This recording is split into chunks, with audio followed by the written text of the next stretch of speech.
Olá, eu sou a professora Érica, de Processo Penal, Direito Penal e Prática Penal aqui do Mackenzie. Eu acho que você já teve aula comigo, mas de qualquer forma, hoje eu estou aqui para conversar com você sobre o ENAD. Acho que você já deve ter ouvido muito essa palavra nos últimos dias, coisa que nunca ouviu antes, né? Mas agora está sendo bombardeado e isso é normal porque a prova está se aproximando. E minha função aqui agora é te dar algumas dicas. Primeira coisa, analisei as últimas provas. A prova de 2012, a gente tinha duas questões só sobre o assunto relacionadas a direito penal e processo penal. Prova tranquila. A prova de 2015, eu já percebi mais questões, em torno de 5, 7 questões, relacionadas a princípio da insignificância, prisão, Lei Maria da Penha, sistemas prisionais, atuação da polícia. Então, e o que eu percebi da análise da prova, das duas provas? É que eles querem que o aluno esteja inserido na atualidade, no dia a dia, como se comporta o dia a dia do país relacionados ao assunto que ele está estudando dentro da faculdade que ele decidiu cursar. Então, o que o direito penal vem aí trabalhando nesses últimos 3 anos? Porque a última prova foi lá em 2015, né? Então, e aí começam as minhas dicas. O que a gente teve de mais importante nesses últimos tempos? Operação Lava Jato. Dentro da Operação Lava Jato, a gente tem crimes de lavagem de dinheiro, corrupção, organização criminosa. Então, se eu quero me preparar para a prova, sabendo que é uma prova que vai buscar o conhecimento mais ampliado, mais inserido no cotidiano, eu vou procurar informações a respeito desses crimes. Então, vai atrás da lei de lavagem de dinheiro, dá uma lidinha, veja especialmente a questão de competência, dá uma olhada nos crimes de corrupção, tanto corrupção passiva quanto corrupção ativa, aquela que pega tanto a pessoa que aceita a propina quanto quem oferece a propina. Veja também a organização criminosa, como ela se estrutura na legislação apropriada. Isso é fácil, você joga toda a pesquisa no Google e abre sempre a legislação através do Planalto. Não vou aqui ficar citando as leis, porque nem dá tempo de você anotar. O que você precisa mesmo é pensar no tema: lavagem de dinheiro, organização criminosa, corrupção ativa e passiva.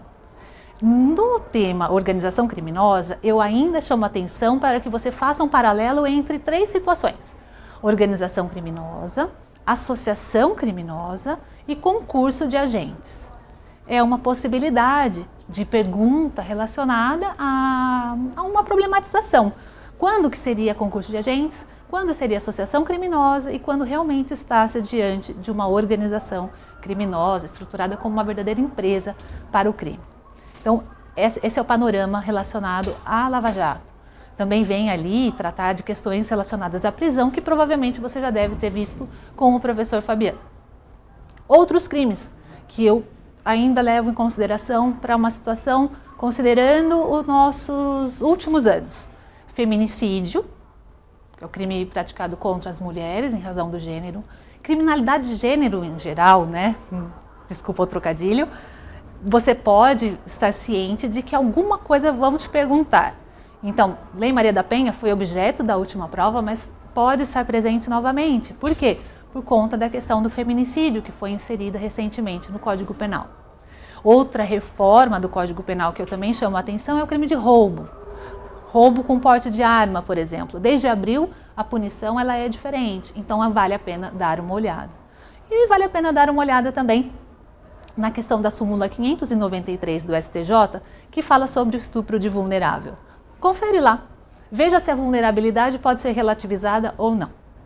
Além de todas essas situações, crimes pontuais, você também tem que ter em mente a estruturação mesmo do direito penal. Teoria penal do crime, teoria da pena. Então, teoria geral do crime e teoria geral da pena. 2 assuntos que a gente sempre conversou em sala de aula e que vale a pena a gente retomar agora. Então, o crime, pelo conceito tripartido, a gente tem o fato típico, antijurídico e culpável. Dentro do fato típico, para dizer se a situação ela é atípica, você precisa analisar a conduta, o resultado, o nexo causal e a tipicidade. E dentro da tipicidade, lembrar da tipicidade formal e da tipicidade material, coisas que já perguntaram em provas passadas, especialmente a tipicidade material, junto com o princípio da insignificância. Também leve em consideração as excludentes de licitude. Não esqueça, as excludentes de licitude, artigo 23 do Código Penal, legítima defesa, estado de necessidade, estrito cumprimento do dever legal e exercício regular do direito. E passando para a culpabilidade, o terceiro elemento do crime, você vai lembrar da imputabilidade, potencial consciência da ilicitude e exigibilidade de conduta adversa. Dentro da imputabilidade, eu chamaria atenção para os casos de inimputabilidade por doença mental, cuja punição, na verdade, a sanção que o Estado aplica é a medida de segurança, e essa também deve ser objeto de estudo, principalmente com relação à duração da medida de segurança. De repente, vem uma pergunta aí, e a duração da medida de segurança é sempre o tempo máximo da pena em abstrata pelo crime. E por falar em pena, a gente vai passar lá para a teoria da pena. Teoria da pena, você tem que lembrar de quais são as penas possíveis: pena de prisão, pena privativa de liberdade, pena restritiva de direito e pena de multa. E dentro da pena de prisão, a gente pensa especialmente na aplicação dessa pena. A aplicação da pena, eu quero dizer, dosimetria da pena com o sistema trifásico, a fixação do regime, aqueles regimes que você conhece, que são os únicos que temos, fechado, semiaberto e aberto, e a possibilidade de substituição da pena privativa de liberdade pela restritiva de direito, cujos requisitos estão lá no artigo 44 do Código Penal, especial atenção para o parágrafo 3º com relação ao reincidente, e também o sursi. Sursi penal, substituição condicional da pena, deve ser objeto aí de estudo lá no artigo 77, tá bom? E é assim, são as dicas, é um panorama básico sobre o direito penal e que eu espero que te auxilie no dia da prova. Fique tranquilo, faça uma leitura calma e concentrada, observe que o texto que eles apresentam no início de cada prova, de cada questão, é um texto que vai te auxiliar sim na resposta. E o principal é você se concentrar efetivamente na pergunta, tá bom? Sucesso, uma boa prova e até mais!